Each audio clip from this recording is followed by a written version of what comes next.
Hello guys, this is your friend and we are back with a new fanfic. Which is What If Naruto Got Harem with Sasuke, Karin Part 1. And if you enjoy this fanfic then please press the like button and subscribe to my channel for more fanfic like this. And now let's start the fanfic. A stunning transformation. What happened to me? A young male thought as he drifted through a sea of blackness. Nothing was visible in any direction. It was just empty darkness and it was starting to send chills down the onyx-eyed boy's spine. Looking around, he began walking in a random direction, hoping he'd find something, anything that could help him make sense of what was happening to him. Then his memories began to come back to him. That's right, we were fighting that lady from Kusagaker. But, wait, clutching at his head, Sasuke groaned in discomfort. It was Orochimaru of the Sannin. I remember that much. But, what was that pain I felt? Did he bite me? Yes, this young man was very lost and confused. It was then that Sasuke saw a strange light in the distance. The color was slightly distorted, but he could make out shapes and sounds the closer he grew to the light. Upon reaching the light, he could see that the area beyond it was filled with all kinds of bright colors ranging from light pink to a neon green color. Stepping forward into the light, he was forced to shut his eyes as the light brightened considerably and blinded him. When the light died down, Sasuke looked around at his surroundings. The room he was in looked like his room back in the Uchiha compound. However, it was also very different. Whereas his room was dull and practically barren of life, this room was bright, well lit, and most importantly, girly. What the hell is all this? He asked, only for the voice he just heard to sound nothing like him. He imagined that if he was a girl, this is what he would sound like though. Looking down at his hands, Sasuke could see that his fingernails were painted, but more than that, they were very feminine in appearance. The real thing that got to him though were the large mounds attached to his chest. When he reached downwards to check and see if his package was still there, he felt nothing at all. No bulge of any kind, no ball sack, nothing. Instead, when he brushed his crotch, he let out a sultry-sounding moan. Oh Cammy, what the hell is going on here? I'm a guy, damn it. I'm not some weird girl. He thought, clearly frightened by what was taking place. However, before he could make sense of it, he suddenly collapsed to the ground, all the strength leaving his body as he lost consciousness. What's going on? Forest of Death. As Sasuke slowly opened his eyes, the first thing he noticed was that he no longer felt any kind of pain. Rubbing the area where Orochimaru had bit him, he felt nothing out of the ordinary. Thank Cammy. I thought for sure that weirdo did something to me. It was then that he sat up and felt a certain something, or rather two somethings, jiggling on his chest. Looking down, Sasuke saw that he now had eyes widening in horror. He reached down to his crotch and patted it a couple of times just to be extra sure of what he was feeling, or rather what he wasn't feeling. No. No. This can't be happening. I must still be dreaming. That's right. Maybe if I pinch myself. Ow. Sasuke exclaimed as she pinched her arm hard. Okay. I'm not dreaming. What the hell did that freak do to me? As Sasuke began to hyperventilate, Naruto soon came to as well and noticed immediately that Sakura and the others in the clearing were in danger. Without wasting a second, the blonde knucklehead disappeared from his spot and began to fight the Oto Genin. Despite his weakened state, Naruto was still making short work of them, thankfully. It seemed that his training was really paying off, which was a good thing, especially considering the state Sasuke was currently in. When Sasuke heard a familiar voice speaking to her, she looked to see Sakura looking at her in concern. Sasuke-kun, what in the world happened to you? You're a girl. Did that seal do this to you? She exclaimed as she moved closer to Sasuke. Wait. The seal's gone. That's weird. Do you feel okay, Sasuke-kun? The young, black-haired teen shook her head and began to cry. No, I don't feel okay, Sakura. This is all wrong. I'm supposed to be a guy, but now I'm a girl and it doesn't make any sense to me. And what is with these things on my chest? They're big and in the way. I don't like it, she exclaimed, clearly very upset. Sakura hugged Sasuke close and began to gently run her fingers through her fellow girl's hair to try and soothe her. I don't understand it either, Sasuke-kun. But I'm here for you, no matter what. Okay. And, The pinkett blushed as she poked one of Sasuke's, causing the black-haired girl's body to shiver. Those are called, and from the size of them, I'd say you're probably a high C cup. I wish mine were that big. Sasuke scowled at her teammate. Is now really the time to be admiring my Okami? I have. What the fuck? Reaching up, Sasuke cupped her and released a soft moan before quickly dropping them. What the hell was that? The pinkett's sweat dropped and patted Sasuke on the back. I should probably warn you that tend to be sensitive. As you just found out. But yours appear to be extra sensitive for some reason. I hate to say it, Sasuke-kun, but if you're stuck as a girl now, you're going to have to get used to them. It was at this point that they heard a loud screech and turned to see Ino standing at the entrance to the hollow, staring at the transformed Sasuke in horror. Sasuke-kun, no. This can't be happening. How am I supposed to help you restore your clan if you're a girl? This can't be happening. The 14-year-old Uchiha glared at Ino for that comment. Really? That's what you're worried about? Sighing softly, Sasuke slowly stood to her feet and looked past her to see how Naruto was doing. So the dobi took them all out, huh? Not bad. Sakura blinked a couple of times as she tried to process what was happening. Sasuke, the girl that was a total badass, was sitting with her while Naruto, this pathetic jerk, at least in her mind, had just taken care of the foes she had been trying to protect the two of them from all this time. It just didn't make sense to her. Everything that was right in her world was crashing down all around her and she didn't know what the hell to think anymore. Hand over your scroll and you can leave, they heard Naruto say. I don't want to have to kill any of you, but in order to protect those dear to me, I will. So leave your scroll and get lost. Sasuke stepped up next to Naruto and frowned down at the defeated Oto Genin. You sure about this, Dobi? What if they try to get revenge on us later? We should deal with them now while we have the chance. Before Naruto could say anything in reply, Kin, the Oto Kunoichi, spoke up. Why are you being kind to us? I don't get it. We just tried to kill you and your team. Naruto frowned at this and shook his head. Because, unlike most, I believe in the concept of mercy. I also believe in the concept of paying it forward. If I just go around killing every enemy I meet, they might never get the chance to do the right thing and change their ways. And if even one of you has a change of heart and decides to do something to better yourself, well, I'd call that a win. Dosu scoffed. Well, you're a naive fool then. We're not going to change just because you let us go. We have orders to kill Sasuke, and we're not going to just give up on that. The blonde sighed and shook his head in disappointment. I'd say you've already failed in your mission. If your leader is who I think it is, then you're in some serious trouble. Do you really think he'd forgive you for such a failure? Or rather, do you really think he sent you here to kill Sasuke? Zaku was the one to speak up this time. What the fuck are you talking about? When Orochimaru-sama gives an order, we don't question it. We just comply. He wanted us to kill Sasuke, so that's what we're here to do. Sighing again, Naruto shook his head once more before he resumed speaking. You're clearly not the smart one in the bunch of you, are you? What about you, Mummy-san? Have you figured it out yet?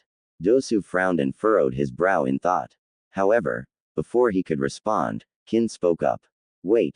Looking at Sasuke, she frowned deeply. He gave you his curse mark, didn't he? We weren't sent here to kill Sasuke. We were sent as a test for Sasuke's curse mark. We were meant to die. Naruto nodded his head in affirmation of her statement. I'd say you're probably right about that. But I don't think Orochimaru meant for Sasuke to, well, turn into a girl. The whiskered 14-year-old said as he got a good look at Sasuke's new body. Yeah, I think Orochimaru fucked up whatever he tried to do to Sasuke. I'll say, Kin said as she got a good look at the new Sasuke. After a moment though, she shook her head and walked up to Naruto, handing him her team's scroll. Thinking on it for a moment, the Oto Kunoichi leaned in and pressed her lips to Naruto's cheek. Thank you for being so nice. And with that being said, she hopped into the trees and left the area, leaving her teammates behind. As Naruto blushed and touched his cheek, Sasuke couldn't help but scowl. Mind out of the gutter, Naruto, she said, trying to snap her teammate out of it. We've still got an exam to finish after all. Nodding slowly, Naruto focused his gaze on the remaining two Oto genin. So what will the two of you do? He questioned curiously. None of your damn business. Zaku spat out before he got to his feet and proceeded to help Dosu up as well. I still say you should have killed us when you had the chance. Maybe so, but I stand by my decision. Now get lost. Scoffing, Zaku soon left the clearing with Dosu following right behind him. Once they were gone, Naruto turned to face the other Konoha genin with a smile. Thanks for helping us out, guys. Shikamaru shrugged, but offered him a lazy smile. No problem, Naruto. We're fellow Konoha genin, but more importantly, you're a friend. We weren't about to leave you guys to die at their hands. Choji nodded along with what his best friend had said before he popped a few chips in his mouth.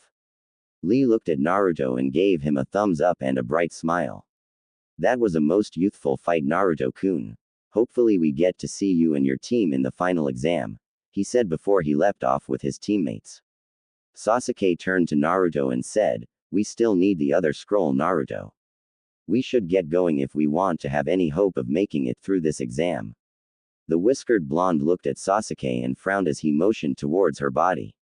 Are you sure you're feeling up to it, Sasuke? I mean, look at you. You're a hot girl now. Don't you need to take some time to get used to this new you first? The raven-haired Uchiha shook her head. Right now I'm more concerned with passing this exam. I don't know about you, but I want to earn the rank of Chunin. Even if I'm stuck like this for the rest of my life, I'll still become strong enough to kill Itachi and avenge my clan. After that, well, I hope to restore my clan, even if it has to be as a woman.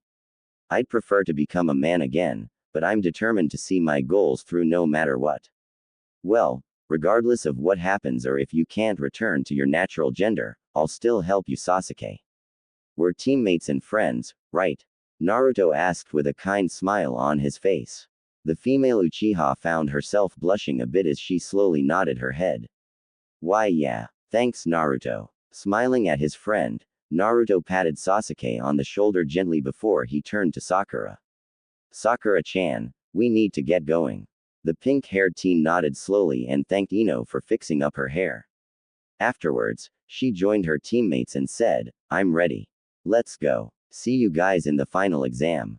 Naruto said before he and his team hopped off in search of another team that they could battle. As they went along, Naruto was focusing his senses in an attempt to locate a team faster. One of the things that his teammates and sensei never seemed to appreciate was the fact that Naruto was a sensor. He could easily pick out another person from hundreds of feet away. Right now, however, he was more focused on a team that seemed to be lying in wait to ambush those that got too close to their location by the tower. Motioning for his teammates to stop, he pointed ahead of them, into a rather dark section of the forest. There's a team waiting just up there. I know you'd prefer to make the plans, Sasuke, so what do you want to do? Sasuke frowned as she thought about it. Where exactly are they, Naruto? Naruto pointed out 3 spots higher up in the trees. There, and there. They're above us right now, but I think if we split up and sneak up behind them, we might be able to take them out and collect their scroll. The problem is, we don't know the extent of their abilities or even who they are. Who they are doesn't matter. Everyone is to be treated like an enemy in these exams, Naruto. Now, let's split up and take these 3 down, Sasuke said before he took off to sneak around behind her chosen target. Sighing, Naruto rubbed the back of his head and nodded. She has a point, he said, though the fact that he now had to refer to Sasuke as a she was a bit disturbing. Sakura-chan, he looked at Sakura and pointed off towards one of the remaining 2 targets. You take that one. I'll get the other one, he said before hopping off. Left alone, Sakura fidgeted nervously for a moment before she steeled her resolve and hopped off to go and deal with her opponent. I hope I don't screw this up somehow. Later. Damn, I can't believe our luck. They didn't have the right scroll, Naruto exclaimed out of frustration. Now what? Before he could finish his sentence, they heard a scream coming from nearby. Looking at one another, the party of 3 dashed off in that direction to see what was going on. Upon reaching the area where the scream originated from, they spotted a red-headed girl under attack by a rather large bear. Without waiting for his teammates, Naruto leapt down and kicked the bear hard in the side of its head right as it was charging towards the glasses-wearing girl. When the bear's neck snapped from the force behind Naruto's kick, he breathed a sigh of relief. He was having a hard time manipulating his chakra ever since that seal was placed on him, so he wasn't sure if he could have fought such a powerful creature on even footing. Naruto was caught off guard when the girl he had just rescued glomped him, hugging him tight. "Thank you. I thought I was a goner for sure. How can I ever repay you?" Blushing a bit, Naruto hugged the girl back and began to gently rub her back to try and soothe her. "You're okay now. My name is Naruto Uzumaki. What's yours?" The girl blinked in shock at that before looking into his eyes.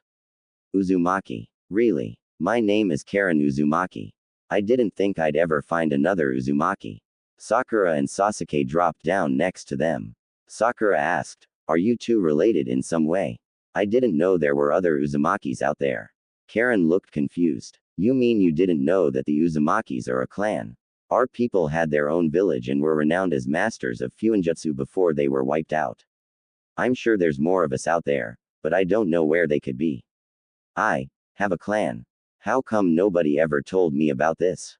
Naruto wondered aloud. The redhead frowned at this. "That's unusual. The Uzumakis were allied with Konohagakure before they were wiped out. You should have learned about them in the academy." A thought came to her mind then and she looked at her clanmate with a serious scowl on her face. "They removed that lesson, didn't they? Why would they do that, unless they were trying to cover something up?"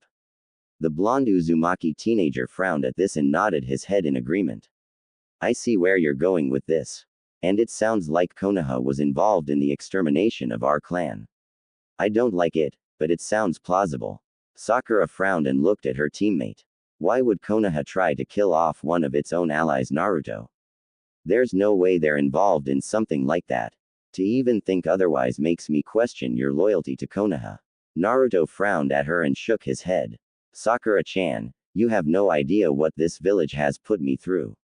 If you had to go through everything I've been through, you might find that you don't exactly feel loyal to such a village. And I'd like to say I'm loyal to the Hokage, but it's obvious he's been lying to me all my life. Therefore, it's hard to place my trust in such a person. So yes, I don't feel very loyal to the village. If you have a problem with that, then tough." Sasuke found herself frowning as well. If they had swept that under the rug, what else were they hiding? "I understand your point of view, Naruto. And I have to agree with you too. That is suspicious. It makes me wonder if there's more to the massacre of my clan that I don't know about." "You can't mean that, Sasuke-kun?" Sakura questioned. She was shocked that both of her teammates would suspect Konoha of such things. The Pinkett wasn't sure if she should report this to the Hokage or not. She was afraid that her precious Sasuke-kun would be in trouble if she reported it. "I do mean it, Sakura. I've always wondered about that night. How could I not? I want the truth behind what happened. However, I still plan to kill Itachi for his actions that night. I can never forgive him for killing everyone the way he did." As Sakura frowned, unable to come to terms with what she was hearing, Naruto nodded his head in agreement with Sasuke. "I promise I'll help you, Sasuke. Whether it's helping to find out the truth or even avenging your clan by killing Itachi, I'll do whatever I can to help you with it." "Naruto-kun?" Karin asked, getting his attention. Gently taking his hand, she placed her team's scroll in the palm of his hand. "Here, it's my team's scroll. There's no point in me keeping it any longer. And I really hope we can see each other again," she said with a smile and a small blush on her face. The blonde smiled at her and placed his free hand on her shoulder. "I know you're affiliated with another village, but maybe you'd think about staying here in Konoha with me. I'd love to learn more about you and about our clan." "You want me to stay with you? But we just met. Are you absolutely sure about that?" Naruto smiled at Karin and hugged her again. "Of course I'm sure. You and I are from the same clan. We should stick together." Karin couldn't help but smile as she hugged her clanmate back. "That sounds wonderful. Of course I'll stay with you. I'm looking forward to getting to know each other better. And I'll gladly teach you all I can about our clan. I bet I could even teach you a thing or two about fuinjutsu too." The blonde couldn't help but smile at her. "Thank you, Karin-chan. I'm looking forward to it." Looking down at the scroll in his hand, he smiled and turned to his team. Looks like we've got the scrolls we needed. Ready to head to the tower. Sasuke and Sakura both nodded. Smiling at them, he hopped off with the others following right behind him. It was time to finish this stage of the exams. Hokage's office. Kintsuchi had left her teammates behind and journeyed to the edge of the Forest of Death, where she informed one of the Chunin nearby that she needed to speak with the Hokage. They let her out and escorted her to meet with the Sandaime Hokage in his office. Now that she was sitting in a chair across from the Hokage, the black-haired Kunoichi couldn't help but fidget nervously. What she was about to do was dangerous, but she felt this was the right thing to do, especially after that kind boy treated her with such kindness.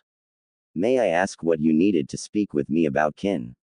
There must be something important on your mind if you needed to see me so urgently. Hiruzen said as he looked into the young woman's eyes. Nodding her head, Kin looked into the Hokage's eyes and took a deep breath.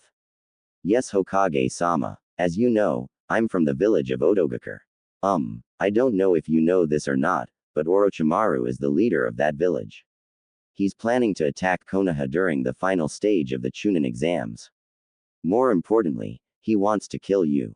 I don't know the details of his plan or anything special like that though.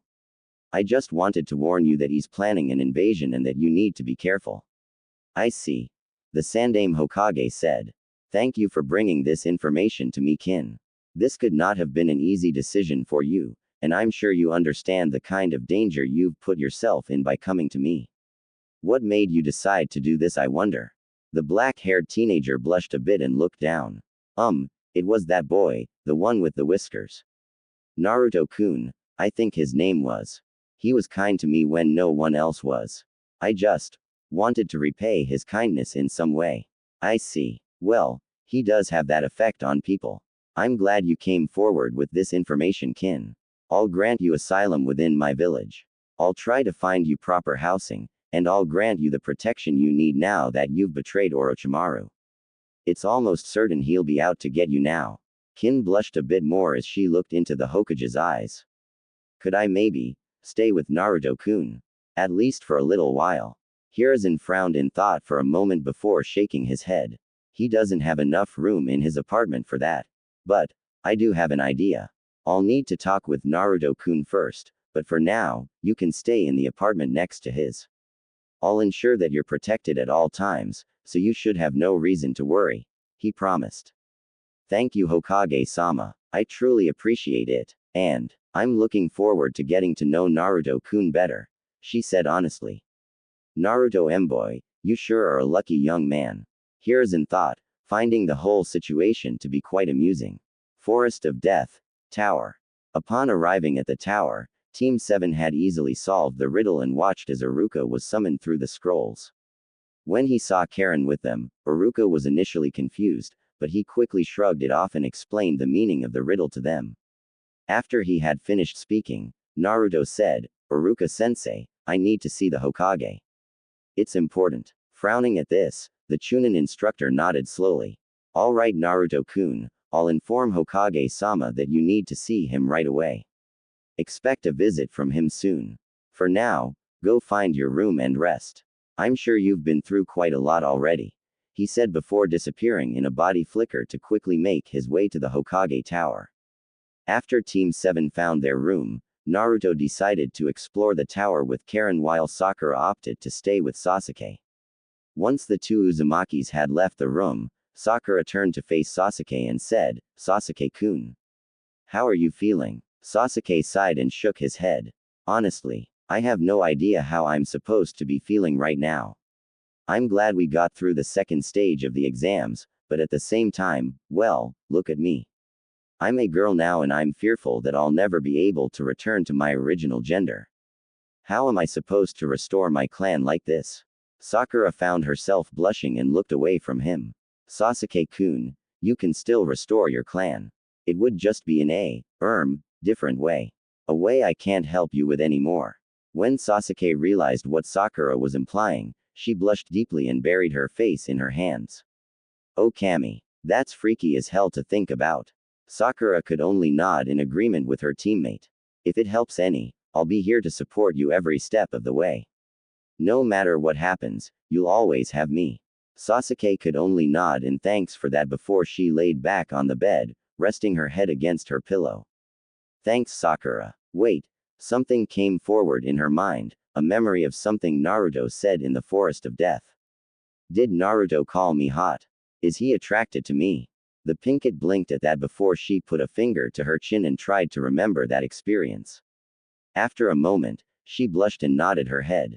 He did. And if he called you hot, I'd assume that means he finds you attractive, yes.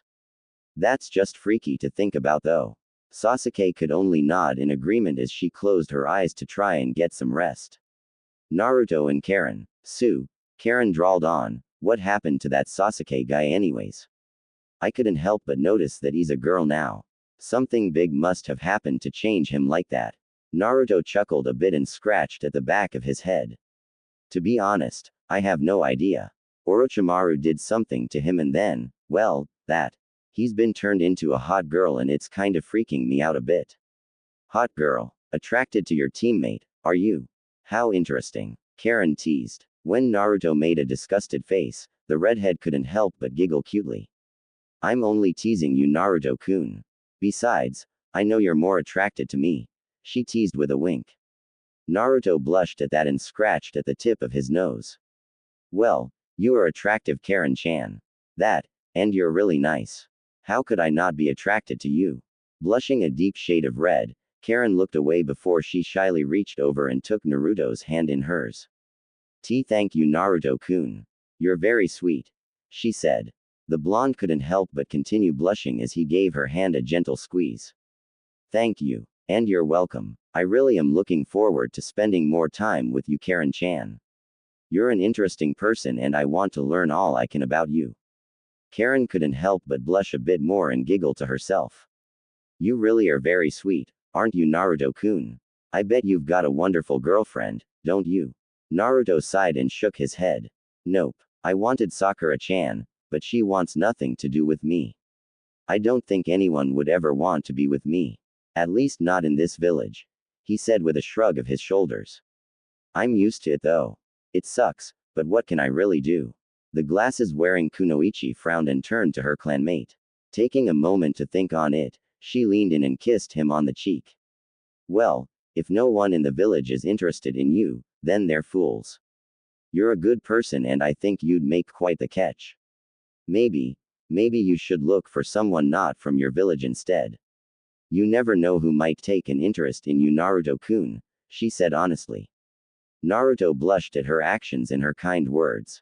Looking at his red-headed friend, Naruto couldn't help but give her a warm smile. You know, maybe you're right. Thank you, Karin-chan. As Karin went to say something in response, they heard somebody speaking to them from behind. Ah, there you are, Naruto-kun. I've been looking for you. Turning around, the Uzumaki duo spotted the Sandaime Hokage and Kakashi Hatake walking towards them. Naruto was so tempted to scowl at the both of them and curse them to hell, but he refrained from doing so. The Sandaime had been lying to him all his life, and that didn't exactly earn him any points in Naruto's book. Kakashi, on the other hand, was a lazy jackass that didn't take training his genin team seriously. And yet he had signed them up for these exams, expecting them to make it through on guts alone practically. If Naruto hadn't trained on his own and pushed himself so hard, he doubted he would have survived this long. Still, despite everything, Naruto had some things he needed to discuss with the Sandaime. Hokage-sama, he said respectfully. My team encountered Orochimaru in the Forest of Death. He beat us quite easily before placing a curse of some kind on Sasuke.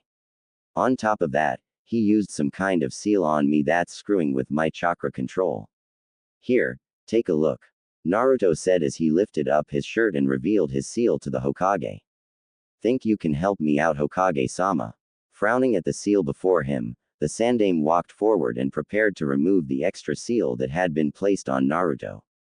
This is going to hurt a bit, Naruto-kun, so prepare yourself, he warned before he slammed his fingers into Naruto's gut and made a twisting motion, almost as if he was unlocking something.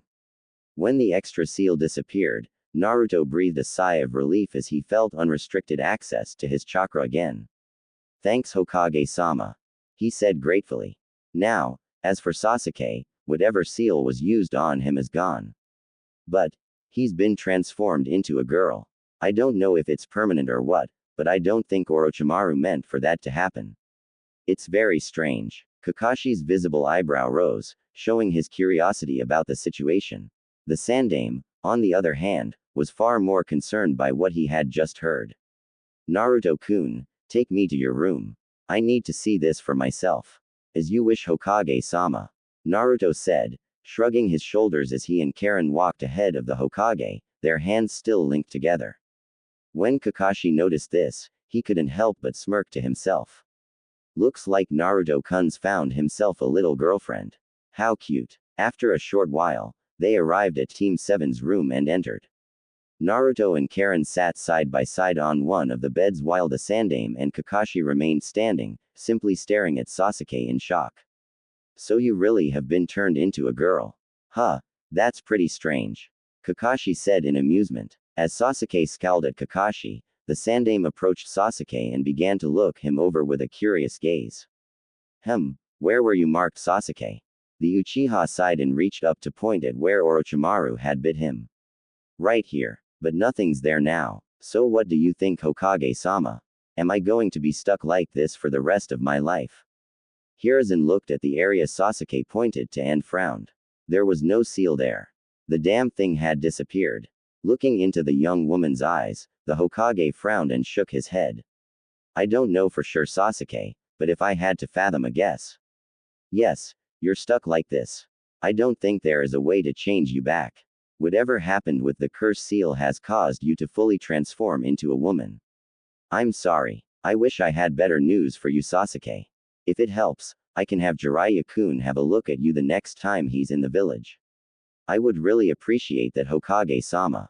Sasuke said, sounding awfully depressed about her situation. But if I'm stuck like this, I really want Orochimaru to pay for it. Instead, it's all changed and I'm not sure how any of this works. I don't know what a girl is supposed to act like or anything either. So I'm confused and freaking out and I don't like it. Karin frowned at Sasuke. There's no reason to worry about how to act, Sasuke-san. Just be yourself. It's okay if you don't act like a typical girl. We're all different and there's no one right way to act. As for you might want to look into getting some comfortable bras, because those are going to end up hurting your back if you don't get some support for them. The raven-haired Uchiha went wide-eyed and shivered. A bra? Oh Kami, I have to wear a bra. What about underwear? And do I have to dress like a girl too? Hiruzen sighed and patted Sasuke's shoulder gently. It might be more comfortable for you if you did. I'm sorry to say it, Sasuke, but if you're stuck like this, you might as well get used to it rather than fight it. When Sasuke began to cry seconds later, Naruto got up and walked over to his friend and wrapped her up in a hug. It was awkward, especially when Sasuke buried her face in his chest and just sobbed, but he just continued to hold her until she eventually cried herself to sleep in his arms. Laying her down on her bed and tucking her in, Naruto released a soft sigh and looked at the Hokage. She's been through a lot. I'm certain she'll be fine for the final exam though. Just need to give her some time. Nodding his head in understanding, Hiruzen looked at Naruto for a moment before releasing a sigh.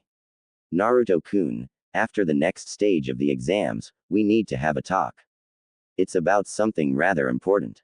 Alright, that sounds like a good idea to me. I had something else I wanted to talk to you about too, so that works for me. Naruto said. Hiruzen was curious to learn what it was Naruto wanted to talk to him about, but decided to shrug it off for now.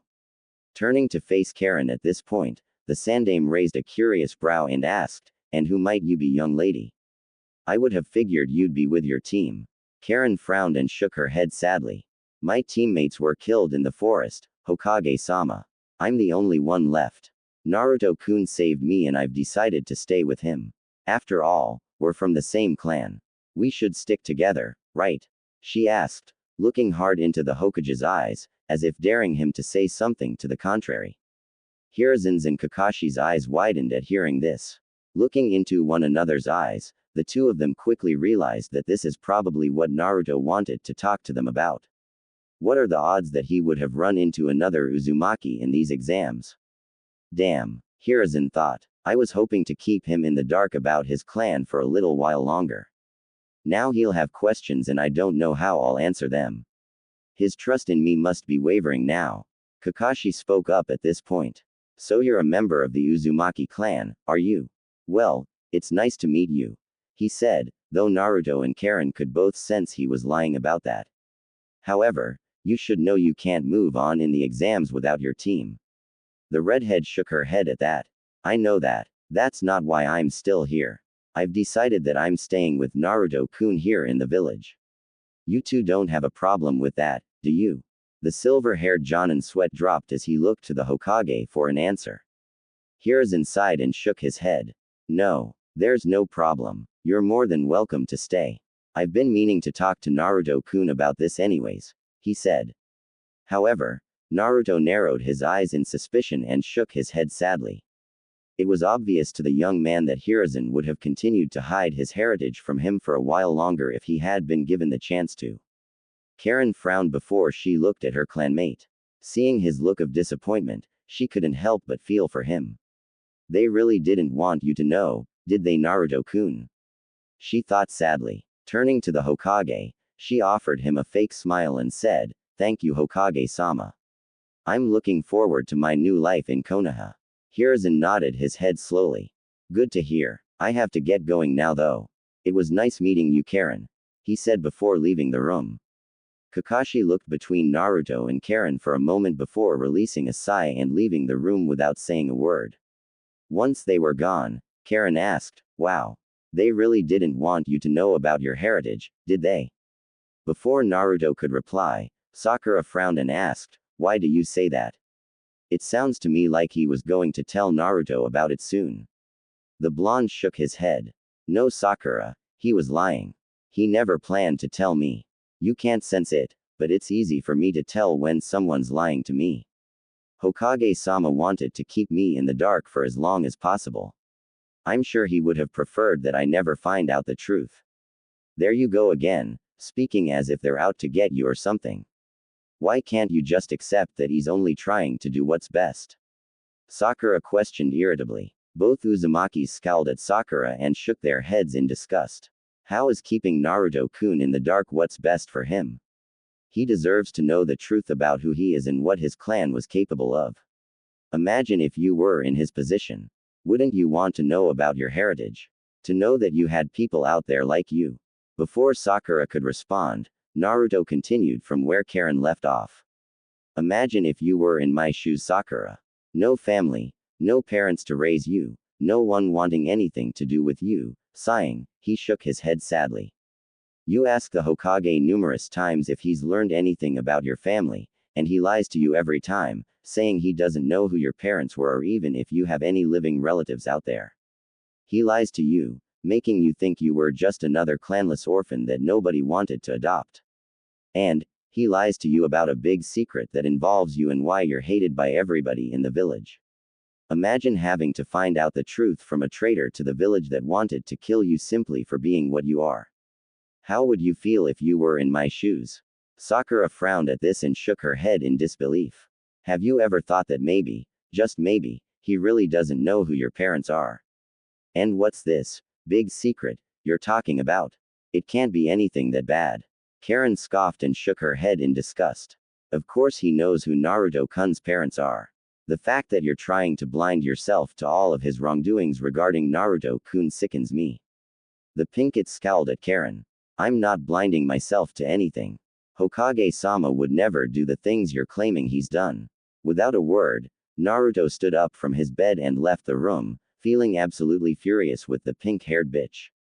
However, stopping just outside the room, he glared over his shoulder at his teammate. I'm finding another room to rest in. Away from you. I want nothing to do with you anymore, he said angrily before storming off to find another room away from his pink-haired teammate. Karin sighed and shook her head in disbelief.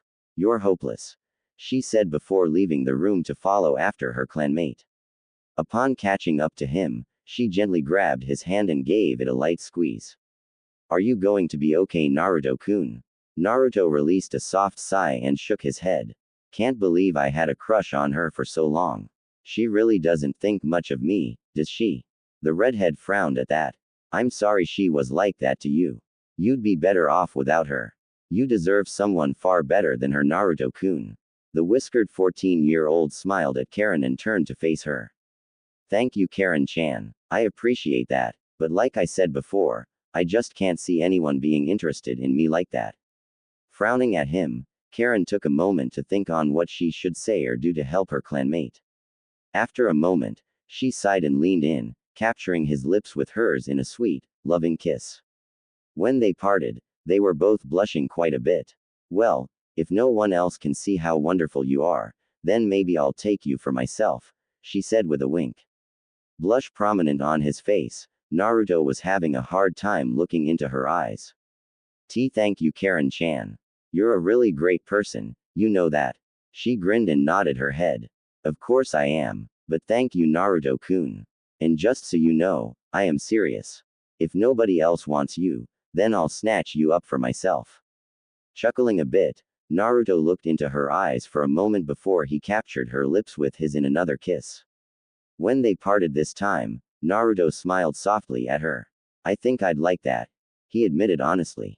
Karin giggled happily and would have said something more to him, but someone spoke to them, catching them by surprise. Hey, so the Doby's got himself a girlfriend, huh? Must be desperate to go after that loser. Turning to see who it was, Naruto groaned. Kiba, why do you have to be such a jerk all the time? The redhead glared at the annoying bastard that interrupted her time with Naruto. And who the hell are you calling desperate? Naruto-kun's a great guy and he's cute too. That's more than I can say for you. Kiba barked out a laugh and said, he's a loser. Worst in our graduating class, his skills are pathetic, there's nothing special about him. And cute. Ha, that's rich. Hinata, who was hanging back with Shino, sighed and shook her head in disappointment. Kiba, just because Naruto barely passed doesn't mean that he hasn't improved since graduation. He's probably a lot stronger by now. Besides, why you shouldn't badmouth AF fellow Konoha shinobi like that. The teenage Inuzuka scoffed at that. I highly doubt he's improved any. Once a loser, always a loser. It's amazing he hasn't gotten his team killed with his incompetence by now. Naruto clenched his fists tight and would have taken a swing at Kiba if Karin hadn't grabbed one of his hands again and squeezed it gently to show her support. Let's just go, Naruto-kun. Sighing, the young blonde nodded before he began walking off with Karin. However, something Kiba said next caused him to pause. Ah, did I strike a nerve? You're pathetic, needing a girl to save you like that. Scowling at this, Naruto shot a nasty glare over his shoulder and said, you'd better hope we don't face each other in the upcoming exam, Kiba. I promise you that if you have to fight me, I'll destroy you. And with that being said, Naruto resumed walking away, holding hands with Karin. TCH. Like he could ever defeat me. Kiba said. But fine, if he wants a fight, he's got one. Kiba, you really shouldn't underestimate Naruto-kun like that. Besides, why do you feel the need to insult him like that? Hinata questioned disappointedly. Because he's a loser. He should never have become a ninja. Someone like that, without any skills or anything special to his name, can never amount to anything. I wouldn't be surprised if he gets himself and his team killed soon enough. Shino sighed and shook his head in disappointment. You really are a hopeless fool, Kiba-san, he said quietly as they walked off to find their room. Before following after her teammates, Hinata glanced in the direction Naruto and his friend had gone off in. I don't care who you are, but Naruto-kun is mine. Naruto and Karin, are you alright, Naruto-kun? Karin asked as they began approaching a room that looked like a cafeteria of sorts. He was awfully rude, wasn't he? Naruto sighed and shook his head. Kiba's always been like that. I tried to be his friend once, but he's always treated me like shit. I don't know why, either. But yes, I'll be fine. Thanks, Karin-chan. Leaning in, she placed a kiss on his cheek and smiled at him. You're welcome, Naruto-kun. It's best just to ignore people like that. Besides, I bet he's just jealous of you for some reason. The blonde chuckled a bit and shook his head. If he is, I can't imagine why. But thank you, Karin-chan, he said as they went to get something to eat in the cafeteria.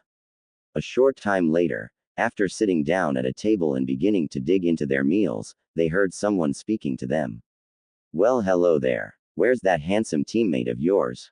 Turning to face the person that talked to them, Naruto saw the blonde from Suna standing nearby with her teammate, Kankuro. Glancing around for their final teammate, he asked, "Where's that other one that was with you?" "You know, Gaara or whatever his name was." Temari frowned at that and folded her arms across her chest. "I believe I asked you my question first.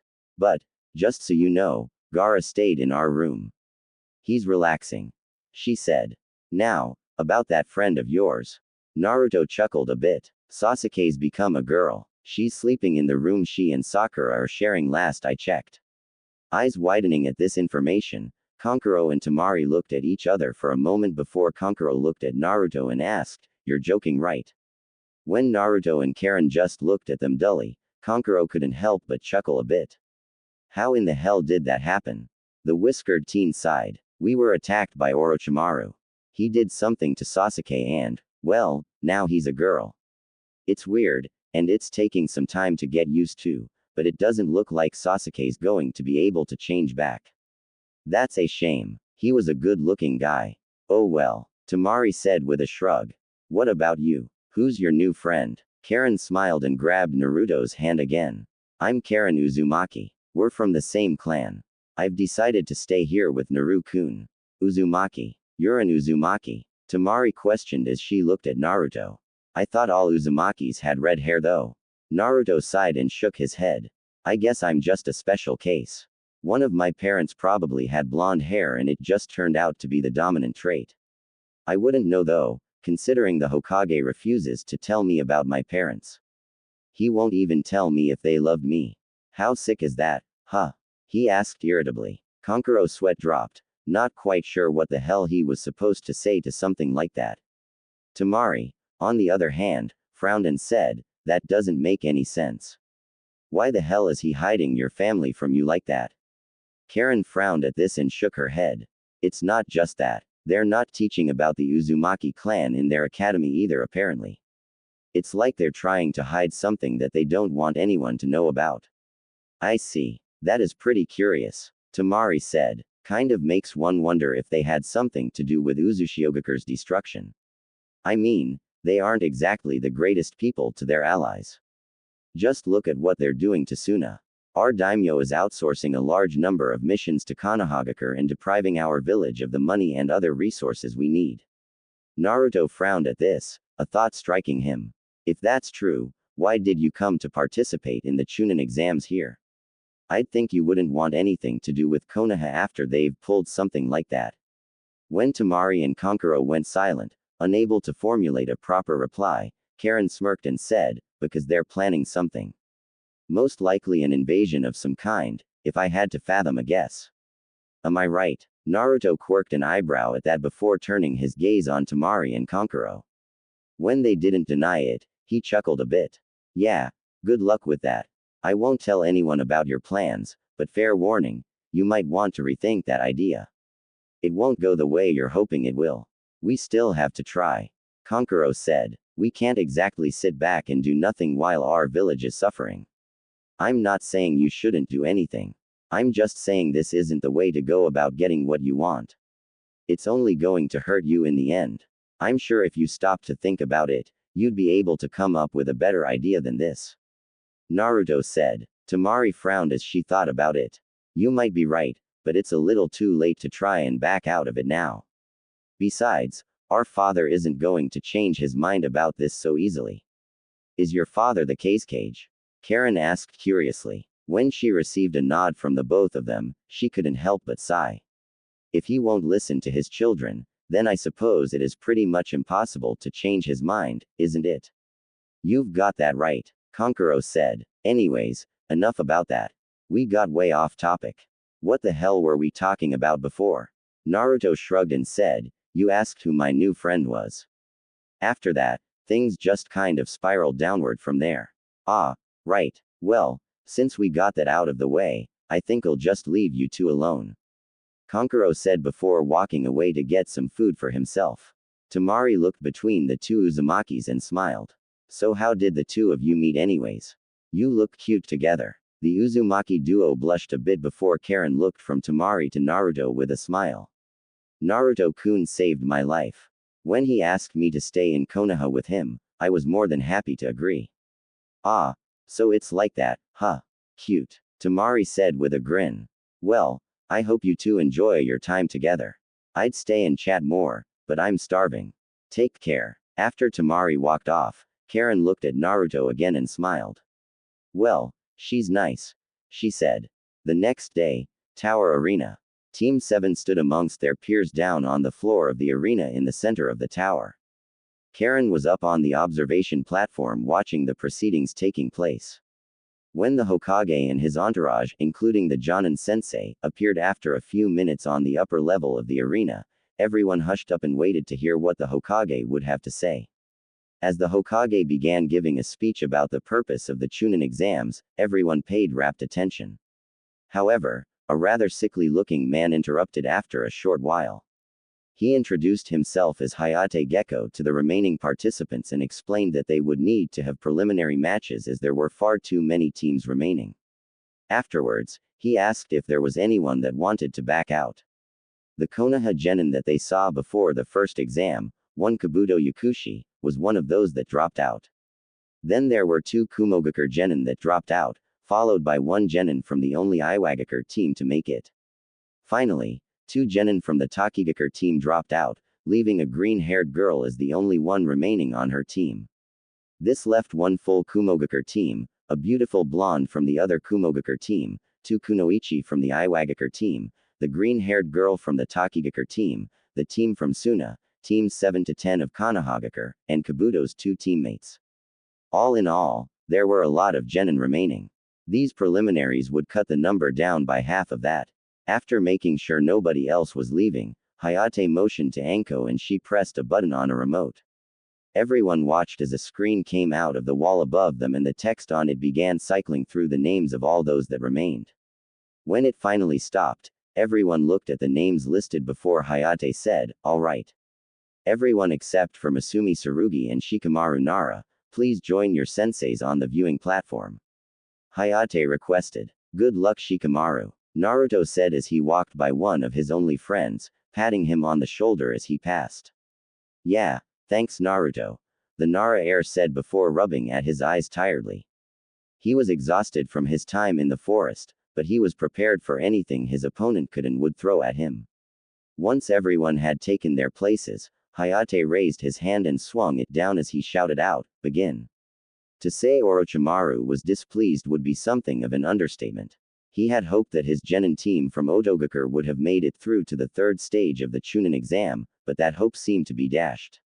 On top of that, Sasuke Uchiha had gone from being a young man to a young woman and the curse mark he had placed on her had mysteriously vanished. He didn't know what the hell happened, and it bothered him a great deal. As he looked around at all of the Chunin hopefuls, the snake Sannin frowned, his eyes eventually settling on the transformed Sasuke. "I could try applying the curse mark again, but without knowing what the hell went wrong, I doubt it would do me much good to try again. I'll have to figure out some other way to bring Sasuke-kun to me." Down below, Shikamaru sighed as the match begun. His opponent, one Masumi Tsurugi, quickly went on the attack, but the shadow user ensnared him with his shadow imitation technique before he could get too close. "You're not too bright, are you?" Shikamaru asked, not expecting an answer from his opponent. "I suggest you surrender now," he said before moving his hand down his right leg, forcing his opponent to reach down with his left hand to the kunai holster strapped to his leg. Shikamaru, who had his kunai holster on his left leg, smirked as he forced Masumi to withdraw a kunai and press it up against his throat. "Give up, unless you'd like to kill yourself. I don't really want to take things that far, but if you push your luck, that's how this is going to go down." Masumi scowled angrily at Shikamaru, furious that he had been bested so early into the fight. When he went to yell at the lazy Nara, Shikamaru forced him to press the kunai against his throat so tightly that it drew blood. Gulping, he shot a glance at the proctor, Hayate Gecko, and croaked out, I give. I surrender." Shikamaru smiled and began to walk off after being declared the victor of the first match. It was a short one, but he'd have it no other way. Before climbing the stairs to the viewing platform, he shot one last look at Masumi and said, "You only lost because you underestimated me. I'm sure you would have been quite the challenge otherwise," he said before climbing the stairs and rejoining his teammates. As Masumi rejoined his friend and sensei, who was in fact Orochimaru in disguise, he grimaced as he caught the glare sent his way. Deciding not to push his luck, he stood next to Yoroi Akato and sighed, but didn't speak a word. It was at this point that the next match was announced, the two genin picked by the randomizer being Sakura Haruno and Choji Akamichi. As the two of them made their way down into the arena, Sakura looked quite confident while Choji looked a bit nervous. However, with the promise of an all-you-can-eat barbecue feast, he soon perked up and looked like he was raring to go. When the match started, Sakura took the initiative to rush forward and throw a punch at Choji's face. Not willing to let himself be hit by such an attack, Choji slipped around behind her and punched her in the back, knocking her to the ground. Quickly moving back from his opponent, Choji quickly activated his multi-size technique and expanded like a balloon. Afterwards, he tucked his limbs and head inside the ball he had become and used his human bullet tank technique to begin charging towards Sakura. Sakura, who had just gotten to her feet, turned in time to see him rolling towards her. Eyes widening in horror, she leapt out of the way before withdrawing a kunai and charging towards her opponent, who was just turning around to continue with his attack. As she reached him, Sakura swung her kunai at the spinning ball of doom, only to wince as her wrist snapped upon impact with the high-speed boulder that was her enemy. Before she could do anything more, she was crushed by Choji, who, after rolling over her, cancelled his techniques before looking down at her. "Hey, are you okay?" he asked, hoping he didn't seriously hurt her. The pinkett couldn't respond, however, as she had fallen unconscious upon being crushed. "Winner. Choji Akamichi," Hayate exclaimed before allowing the medics to rush in and carry Sakura off so her wounds could be tended to. Choji, seeing as his opponent was being taken care of, rejoined his team on the upper level, a frown on his face. He didn't like hurting his friends, but he didn't want to lose either. As he made to walk past Team 7, Naruto patted him on the shoulder and offered him a smile. "Don't feel too bad, Choji. She'll be fine. Hopefully this will give her the kick in the butt she needs to start taking her training more seriously." The pudgy boy smiled at his friend and nodded once in understanding before saying, "Thanks, Naruto." Afterwards, he returned to his team and smiled more when they congratulated him on his victory. Gaara vs. Kiba Inuzuka. Seeing who he was up against, Kiba felt a cold shiver go down his spine. Eyes going wide, he looked at his red-headed opponent and began to find it difficult to breathe. "Shit," he thought. When Akamaru began to whimper and shake his head, Kiba removed his friend from atop his head and looked him in the eyes seriously. "Akamaru, buddy, what should we do, huh?" Akamaru barked a couple of times and shook his head. Kiba, nodding in understanding of his friend, quickly raised his hand and said, "Proctor, I forfeit. I'm not looking forward to dying today. That and I don't want to risk losing Akamaru to some crazed psychopath." Gaara did not look pleased at this declaration, but rather than say anything, he returned to his team and began to scowl, clearly displeased at not getting the chance to feed his mother the blood she so desired. Hayate couldn't help but admit to himself that Kiba made the right decision. Turning his attention back to the randomizer, he waited patiently for it to stop on the next two names. This time it showed the names Rock Lee and Omoi. Lee cheered excitedly at the fact that he was finally up and leapt down to the arena below. Omoi, on the other hand, didn't look too pleased as he joined his opponent down below. "I hate such energetic people," he thought with a sigh.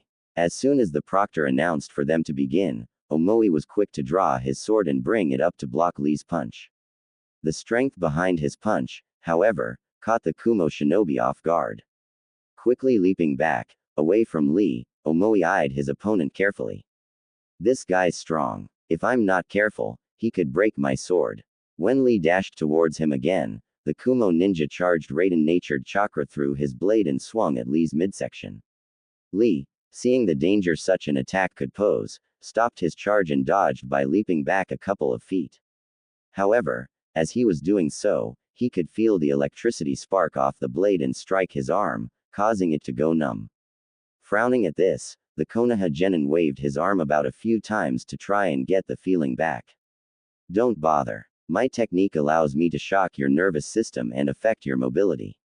You were lucky to avoid the worst of the damage, but your arm's going to be useless to you for a while. Omoi explained. Lee frowned as he looked at his opponent with a cautious gaze. Omoi's technique would be troublesome to deal with, but he was confident that he could get around that particular defense. Before he could say or do anything more, however, he heard his sensei, Might Guy, shouting at him to take them off.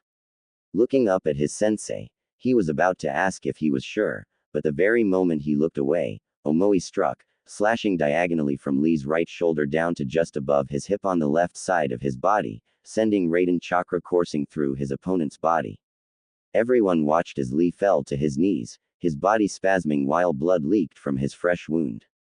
Damn, that doesn't look good. Naruto thought to himself as he watched his senior genin struggle to try and stand to his feet. When he collapsed face first onto the ground at Omoi's feet, his body refusing to listen to him, Lee let out a groan from the sheer frustration he was feeling more than from the pain. Not willing to give his opponent a chance to continue, Omoi pressed his blade against the Konoha genin's throat and said, "Yield, Lee-san. I don't want to kill you, but if you push your luck, I will. Even though it might agitate your sensei and cause him to hate me so much that he seeks me out on the battlefield somewhere down the line and we get into a big clash that tears up the landscape and..." "Shut the hell up already, Omoi." The redhead on his team shouted at him, tired of his rambling. Blinking a couple of times, Omoi shot a quick glance over his shoulder and nodded slowly in response. Looking back down at Lee, he frowned as he watched the green-clad genin struggling to move. Omoi went to say something, but Lee's sensei shouted down at him, "I'm sorry, Lee. Please don't push yourself anymore. It would be most unyouthful to see your life snubbed out before you truly get your chance to shine." Lee managed to turn his head to look at his sensei, seeing how serious he now looked. Sighing, the black-haired youth looked at Omoi's feet and said, I give up. Sorry, Guy Sensei. I let you down." Omoi breathed a sigh of relief as he sheathed his sword and returned to his team. Meanwhile, Rock Lee was carried out on a stretcher by the medic nin so they could get to work healing him. Once they were out of the room, the randomizer started up once again. Yoroi Ikado vs. Hinata Hyuga. As Hinata was preparing to go down into the arena, she overheard Neji talking and frowned to herself as she heard what he was saying. If she's smart, she'd forfeit now. It's her fate to be a pathetic nobody, a loser. Why try to fight her fate? When Hinata looked about ready to cry, her sensei patted her on the shoulder and smiled sweetly at her. "Give it your best, Hinata-chan. You'll do great." Thanking her sensei, Hinata made her way down to the arena floor and stood across from her opponent. "If you were smart, you'd quit now, little girl," Yoroi said. "If you don't, I'm likely to kill you." Shooting a glance up at her team and then to Neji, Hinata looked quite uncertain and began to fidget in place. However, she heard someone shout something and looked to see who it was. "Naruto-kun. Hey, you with the butt for a face." Naruto shouted, pointing at Neji. "I heard what you said. Hinata's gonna wipe the floor with this punk. Fate doesn't decide jack about anything. But if you truly believe fate is what controls us, then perhaps I should start calling you Fate's bitch. How about that, huh?" Neji looked furious at hearing this and was about to charge Naruto before he felt a strong hand clamp down on his shoulder. Looking into his sensei's eyes, he watched as Guy shook his head, a deep frown on his face. Scoffing, Neji turned his attention back down to Hinata and said, "I guess you losers have to stick together. Good for you." The whiskered blonde looked at Hinata and said, "Mop the floor with this guy, Hinata. You're strong. I know you can do it." Hinata smiled, glad to hear her crush cheering her on. Turning to face her opponent, she took the opening stance of the gentle fist taijutsu style and activated her Byakugan, preparing to fight and, more importantly, win. Once the match begun, Yoroi smirked at his opponent and decided to mock her a bit more to try and get rid of her newfound confidence. "So the little girl's grown a bit of a backbone. It won't be enough. You're just a pathetic little coward who couldn't fight her way out of a wet paper bag. I'm going to enjoy tearing you down." With that being said, Yoroi dashed forward and attempted to grab her by the arm, but she slipped around to his side and, in the process of doing so, struck numerous points on his outstretched arm. As his arm went limp, he scowled and swung his other arm in an attempt to punch Hinata in the face. Once again, the Hyuga heiress dodged the attack, this time by ducking below it, allowing her to counterattack with a fierce palm thrust to his chest, sending a burst of chakra through her palm on instinct.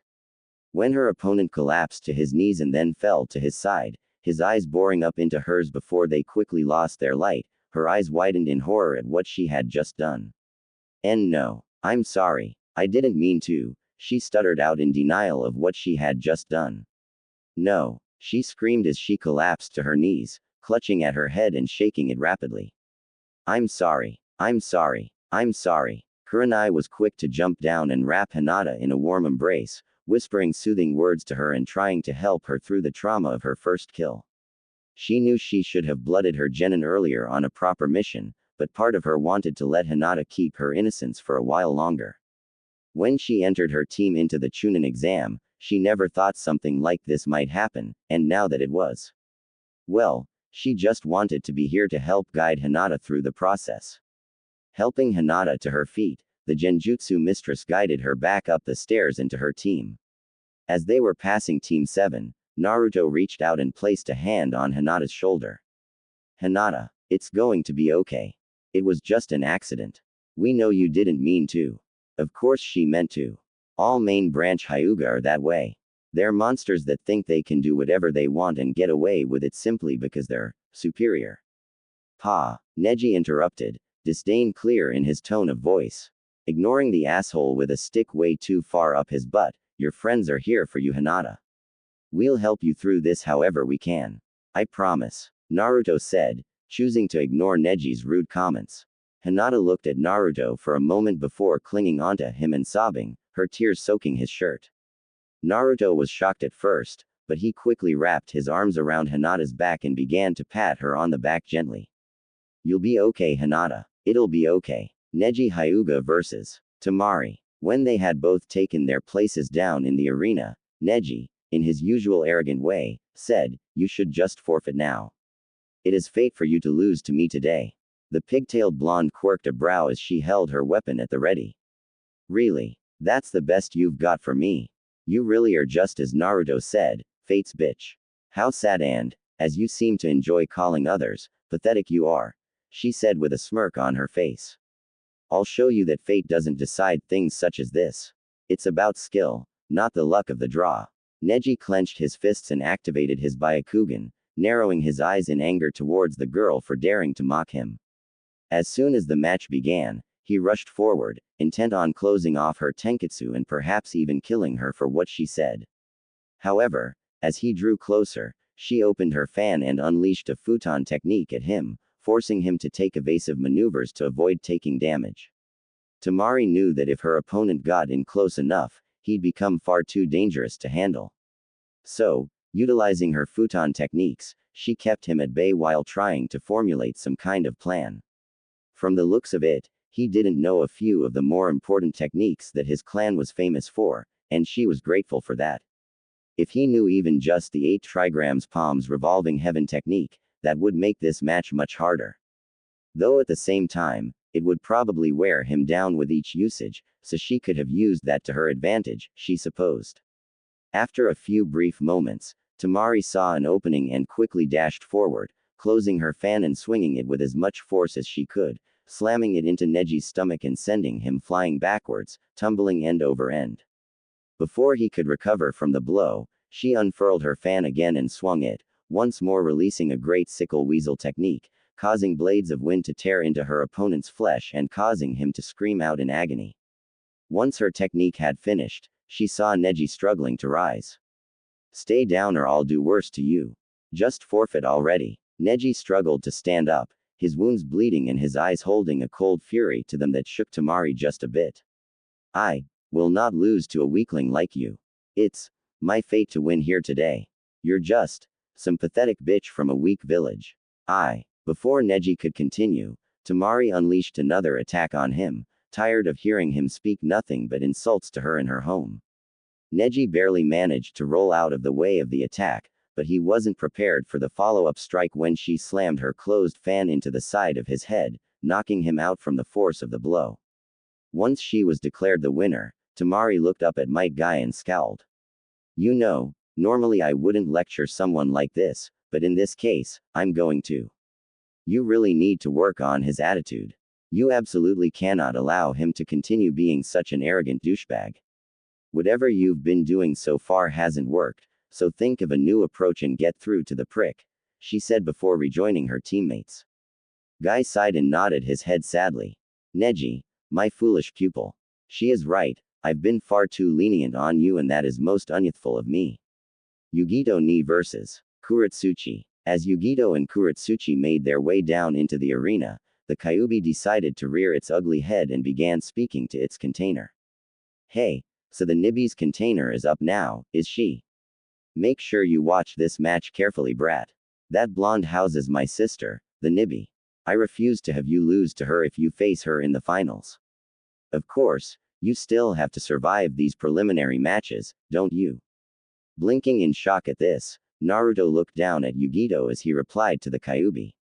Does that mean you're willing to help me out a bit, Kyuubi? 'Cause I'll be honest, I could probably use the help. Kami knows I haven't been given the kind of training I so desperately need. Best I've got is my shadow clones and my sloppy taijutsu. He admitted somewhat shamefully. You make a good point. People have been rather biased against you because of me. Tell you what, you make it through the preliminary round and I'll see about cooking up a training program for you to follow. I might even teach you a technique or two if you're well behaved. Kyuubi remarked, deciding to throw his prison a bone, so to speak. For now, pay attention to the fight so you know what to expect from her. I guarantee that she'll win this fight. Might not be the easiest fight in the world for her to win, but Nibby's container's tougher than she looks. Gotcha. And thanks Kyuubi-sensei, Naruto replied as he paid close attention to what was taking place in the arena. Cutting the connection, Kyuubi released a sigh and shook his head. I'm not your sensei yet, brat. Don't go getting your hopes up. He thought to himself silently. As soon as the match began, Kuretsuchi flew through a few hand seals before spitting out globs of lava, of all things, that sailed towards her opponent like bullets from a high-powered rifle. Yugito nimbly dodged each one before bringing her hand up to her lips and spat out a tiny blue fireball that took the form of a mouse. As it multiplied and grew ever closer to Kuretsuchi, the Iwa Kunoichi scowled and quickly created a wall made of earth using one of her Doden techniques that blocked the mouse fireballs. This turned out to be something of a mistake, because as soon as the wall was destroyed by the numerous explosions happening all at once, Yugito burst through the cloud of dust, swinging her claws at Kuretsuchi's face. Eyes widening in horror, Kuretsuchi quickly brought up her arms to shield herself against the attack, only for the claws to leave bloody scratches in their wake on her forearms. Grimacing in pain, the Iwa Kunoichi lashed out with a kick that connected with Yugito's stomach and sent her skidding backwards along the ground from the force of the blow. Now that she had a bit of space between them, the pink-eyed Kunoichi quickly flew through hand seals before slamming her hands to the ground and calling out, "Magma River." Almost immediately afterwards, the floor in front of her seemed to cave in as it was transformed into a pit of lava. Yugito, quickly realizing the danger of such a technique, decided to go for broke and activated the initial stage of her Biju cloak. Glaring at her opponent, Yugito disappeared in a burst of speed and reappeared right behind Kuretsuchi in mid-swing with her claws ready to shred into her opponent. Kuretsuchi quickly jumped out of the way, but the claws still struck true, leaving 3 bleeding gashes on her back. Upon landing, she spun around and spat out more lava bullets, but they were dodged by the speedy Yugito. What made things worse is that she had to be careful of the pit of magma she had created, as even she wasn't immune to burning alive in said magma. If I could just lure her into the lava, it would help tremendously. But I don't think she's going to give me the opportunity, Kuretsuchi thought to herself, quite aggravated with her current situation. I didn't realize I was up against a damn Jinchuriki of all things. Faster than her opponent could react, Yugito appeared next to Kuretsuchi and slammed her into the ground, her face dangerously close to the magma. Surrender. Now, she snarled out. The lovely young Iwa Kunoichi scowled as she tried to push back against Yugito, but her grip on her head only tightened, eliciting a groan of pain from Kuretsuchi. Glancing around at her surroundings, she tried to find something, anything she could swap places with using the replacement technique, but sighed sadly when she didn't find anything usable. So, with a resigned sigh, she nodded slowly. Proctor, I forfeit. Now will you please get off of me? She requested. Yugito nodded once before disabling her cloak and stepped away from Kuretsuchi, who proceeded to use a couple of techniques to cool the pit of lava and solidify it again so they could continue with the preliminaries without such a problem being in the way. After Kuretsuchi had finished cementing the floor once more, she turned to Yugito and smirked at her. Next time we have a fight like this, I'm going to win it. Count on it, she said before returning to her teammate and sensei up above. The Nibi Jinchuriki couldn't help but laugh lightly at that and nodded once as she returned to her sensei's side. After a moment, however, she looked at Naruto with a frown, as she could sense he held the strongest biju of the lot, the Kyuubi. I'll have to introduce myself to him later. I'm looking forward to seeing what you can do, Naruto Uzumaki. Naruto Uzumaki vs. Karui. When Naruto saw his name on the screen, he was initially a bit nervous, but he soon displayed an air of confidence to try and mask his nervousness. Before he could head down to meet his opponent in the arena, he was stopped by Karin, who gave him a hug and said, "Good luck, Naruto-kun. Be careful." "Thanks, Karin-chan," he said in reply. Before he could walk off, Sasuke placed a hand on his shoulder.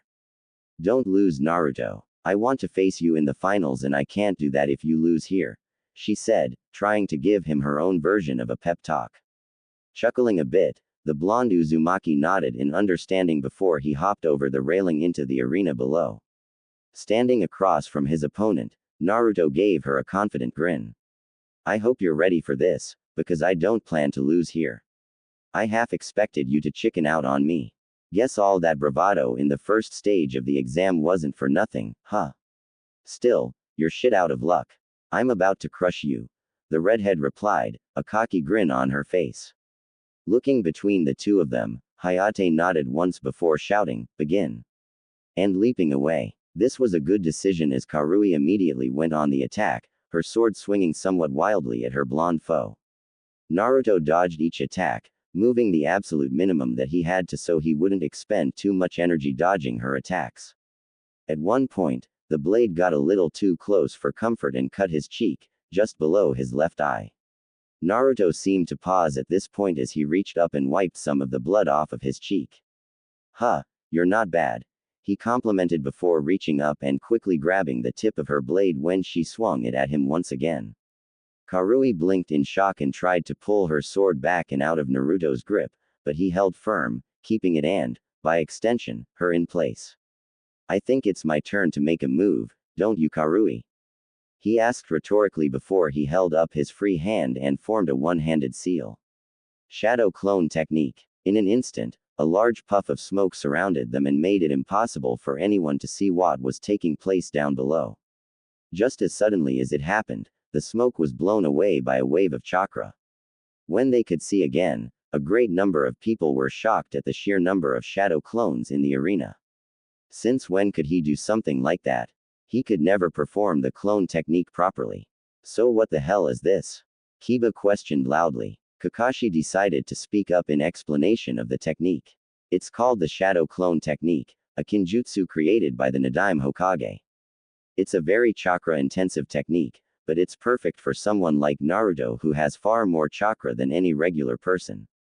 It's actually why he can't use the regular clone technique, as that requires such fine chakra control, which is impossible for Naruto to achieve. Just by looking at the sheer number of clones he's produced and the fact that Naruto doesn't look winded in the slightest should tell you how insane his chakra reserves are." A great many people were stunned by this information and began to look at Naruto in a new light. The blonde didn't care though. No, he was focused entirely on his fight and couldn't help but smirk at the look of horror on his opponent's face. "Sorry for this, but I did say I was planning to win. Guys, you know what to do." Snapping his fingers, he watched as his numerous shadow clones began their assault. Karui fought valiantly against her opponents, taking down quite a few of them in the process, but 3 of them soon slipped through her guard and kicked her into the air.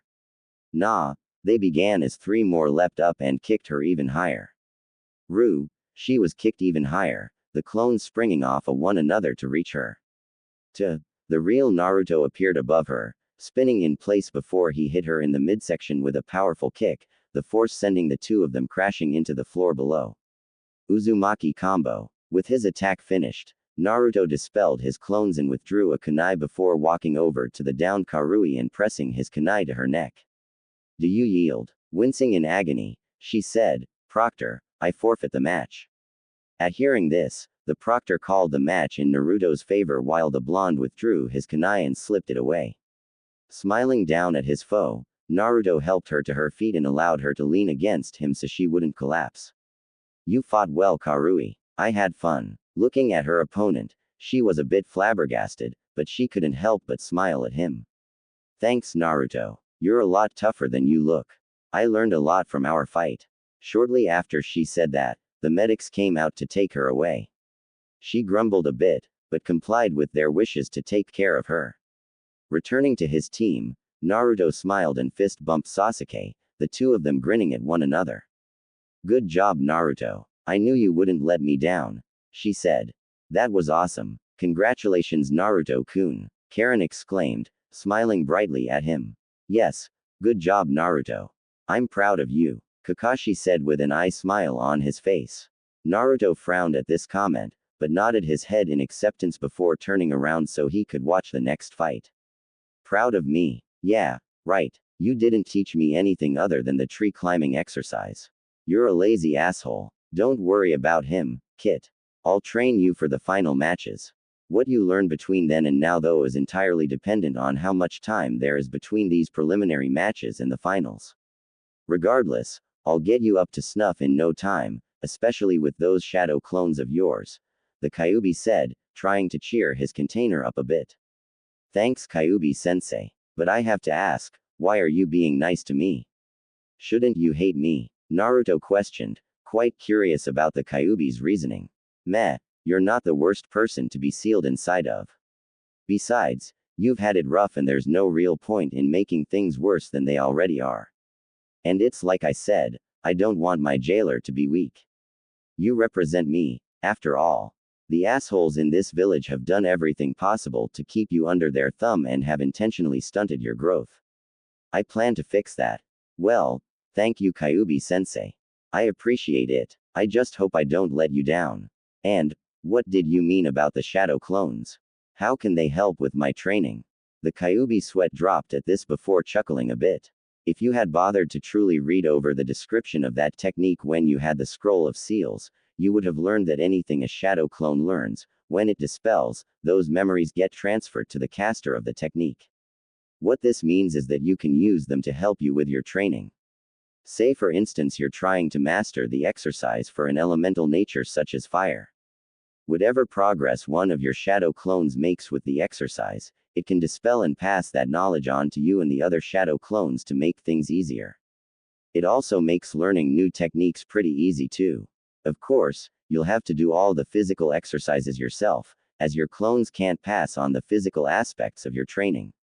So while your clones are doing one thing, I plan to have you exercising as much as possible to increase your strength, stamina, the whole shebang.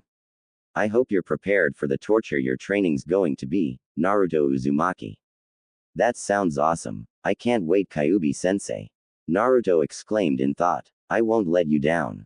Sighing, the Kyuubi laid its head down on its paws before relaying one final message to his container. Kurama, Kit. My name is Kurama. If we're going to be working together, you might as well refer to me by name. Kurama. Huh, that's a nice name. Thanks again, Kurama-sensei. All Kurama could do was chuckle a bit as he watched through his container's eyes as the next two fighters took their place in the arena. Tenten vs. Samui. Wish I had that big. Karin muttered to herself as she looked at the blonde Kumo Kunoichi in the arena. I feel so flat in comparison. Sasuke quirked a brow in curiosity before looking at Karin's chest. Then she looked down at her own before looking into Karin's eyes. These things just get in the way. I'd gladly trade you if I could. Karin looked at Sasuke for a moment before she began to cry comically. It's not fair. You were a guy. How'd you end up with a body like that when you were transformed, huh? The raven-haired Uchiha sweat dropped at this before turning around to watch the fight. She figured it was best to ignore the inane ramblings of the redhead behind her. Samui couldn't help but release a sigh as she rubbed her shoulders a bit. Yet another person that claims to envy my body. So uncool. These things make my back ache enough as it is. Her opponent, Guy's final student, giggled and nodded her head. I'm sure they do. But you can't really blame other girls for admiring your figure. Most women wish they had your kind of figure, big included. Personally though, I couldn't care less. My goal is to be as strong, if not stronger than Tsunade-sama someday. Beating you here will put me one step closer to that goal. So, I hope you're ready. I'm going to rock your world. Samui deadpanned at her opponent and said, you know the perverts are going to take that the wrong way. Why'd you say it like that? So uncool. When Tenten went to reply, she stopped as she heard perverted giggling coming from a couple of people. Sweet dropping, she rubbed the back of her head and chuckled nervously. Sorry about that. Anyways, we're ready, Proctor, she said, looking to Hayate, who nodded before calling for the match to begin. Samui immediately drew her tanto and prepared to combat anything her opponent might send her way. However, she didn't expect for dozens of weapons to come flying at her. She deflected as many of them as she could, but still ended up receiving numerous nicks and scratches along her body, while a few weapons were actually embedded in her left arm and right leg. Wincing at this, Samui watched as her opponent began to manipulate her weapons via razor-thin ninja wire. When they came flying at her again, Samui muttered, uncool, before letting out a soft sigh and saying, Proctor, I forfeit. I don't have anything that could combat this type of opponent. When the weapons fell lifelessly to the ground, the blonde bombshell breathed a sigh of relief before she bowed her head to her opponent. Thank you. You've shown me an area that I need to improve in. Good luck in the finals. And with that being said, Samui allowed the medics to take her away while Tenten went to work collecting all of her weapons once again. Naruto couldn't help but smile for his old friend's victory. When they were in the orphanage together, she was his only friend. The day she got adopted, he made her promise not to forget about him, just as he promised not to forget about her. Unfortunately, upon meeting again, it seemed as if she had no idea who he even was, which stung, but he wasn't quite sure what he was expecting. Still, he didn't hold a grudge against her for forgetting about him. Actually, he was just sad that he had lost his once friend. When Tenten went to pass him, he whispered to her, congratulations on your win. Ten-chan. Causing her to pause and stare at him. Nobody's called me that in a long time, aside from my parents, that is. A kid back in the orphanage used to call me that, but I can't remember his face, she admitted, a frown on her face as she looked him over. Naruto sighed at this and nodded his head. I kind of figured. At least you haven't totally forgotten about me. I was worried your new parents might have done something to make you forget about me. The bun-haired girl frowned at this. Don't go accusing my parents of anything, you little runt. They're good people. It was at this point that Tenten clutched at her head and screamed out in pain. They wouldn't, she muttered through the pain. Tenten's sensei was by her side in an instant, looking her over carefully for whatever might be causing his student such agony. What he saw worried him greatly. As he parted the hair on the top of her head, he could see the outline of a seal shining brightly. In no time at all, he had his student in front of the Hokage. Hokage-sama, someone has placed a seal on my student. Just look at what it's doing to her.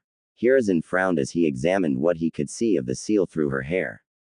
Humming to himself, he ran his finger along the seal, glad that the girl had passed out, lest her screaming give him a headache. To think people would go so far to ensure Naruto-kun didn't have any friends. Looking into Guy's eyes, Hiruzen shook his head sadly. I'll need to recall Jiraiya for this. He's far better with seals than I am, I'm afraid.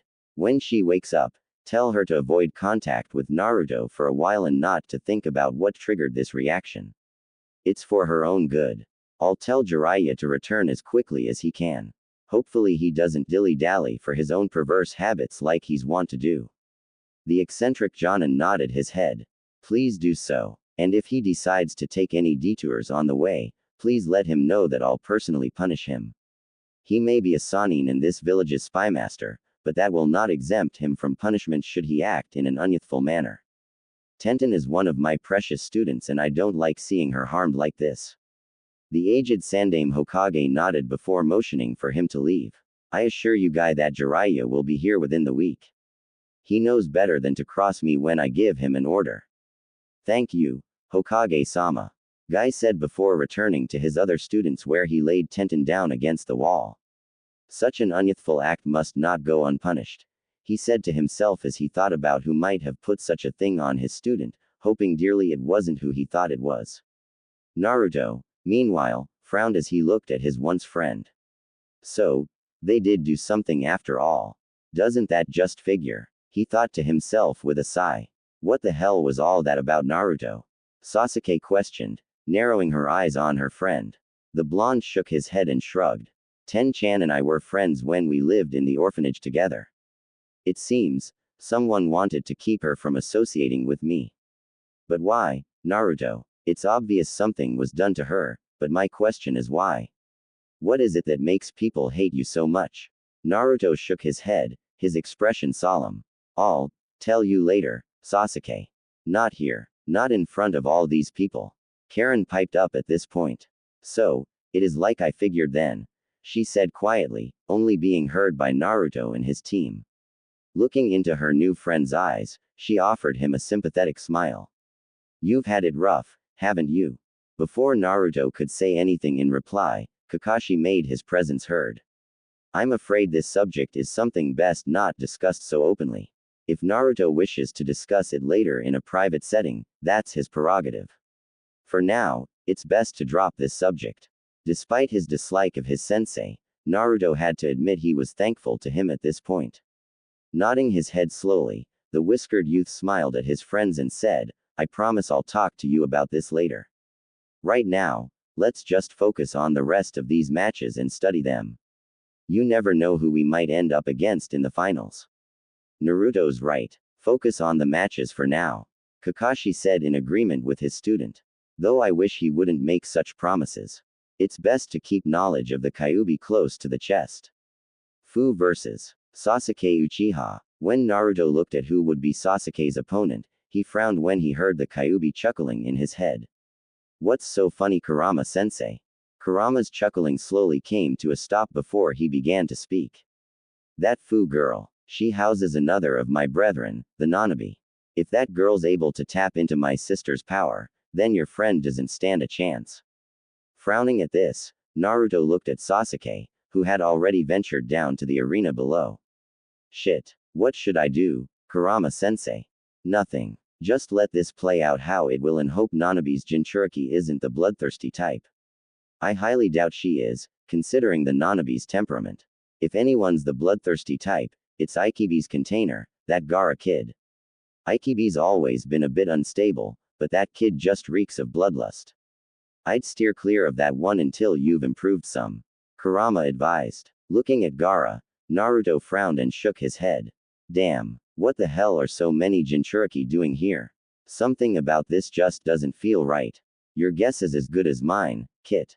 For now, focus on the fight and pay attention to everything this Fu girl can do. It's already a given she's going to win this fight, so I want you to be prepared in case you have to fight her in the future. Got it. I hate to see Sasuke lose like this though. Naruto thought with a frown as he watched the proctor announce the match. You can't win 'em all, Kit. You'd be a fool to think yourself invincible. Hopefully her loss here will help Sasuke learn a little humility and prove to her that just because she's an Uchiha, it doesn't mean everything is always going to go her way. It's like that time when you two were fighting that ice girl, Haku. Sasuke couldn't defeat that opponent, and yet it did nothing to curb Sasuke's attitude. This should hopefully have the effect she so desperately needs. Something about what Kurama had just said struck Naruto as odd. Wait, girl, I thought Haku was a guy. Chuckling could be heard coming from the Kyuubi at this point. No kid, Haku was a girl. She tricked you. Well, damn, not much else I can say about that. I knew she was way too pretty to be a guy, but... Yeah, just focus on the fight, playboy. Kurama teased, much to Naruto's embarrassment. Sure enough, the fight had begun while they were talking. Sasuke had attempted a great fireball technique, but Fu had simply flown over it. Looking at her airborne opponent, Sasuke frowned as she tried to figure out what kind of technique allowed for such a thing. Before she could react, Fu released a bright, glowing mist of some kind that blinded her, causing her to wince in pain. Shit. How am I supposed to fight if I can't see her? Before Sasuke could devise some kind of strategy for fighting her airborne opponent, she felt a hard blow to the gut that caused her to spit up a glob of saliva. Shit, she said quietly as she stumbled back a few steps, the pain in her gut not lessening in the slightest. I'm sorry, but you should just give up, Uchiha-san. You can't win, Fu said in an effort to convince her opponent to forfeit the match. I don't want to hurt you anymore if I can avoid it. Scowling at this, Sasuke opened her eyes, Sharingan blazing as she looked at her opponent. I refuse to quit. I need to move forward. I can't let you beat me here, she exclaimed before throwing a few shuriken at Fu. She was shocked when her shuriken just bounced harmlessly off of her opponent. How? You don't need to know. Suffice it to say, you can't beat me, Uchiha-san. That's all I'll say, the mint-haired girl said before she took to the sky again. Once she was airborne, she held up a single hand seal before opening her mouth and spitting out a water bullet, the speed of which worried Sasuke slightly as she did a back.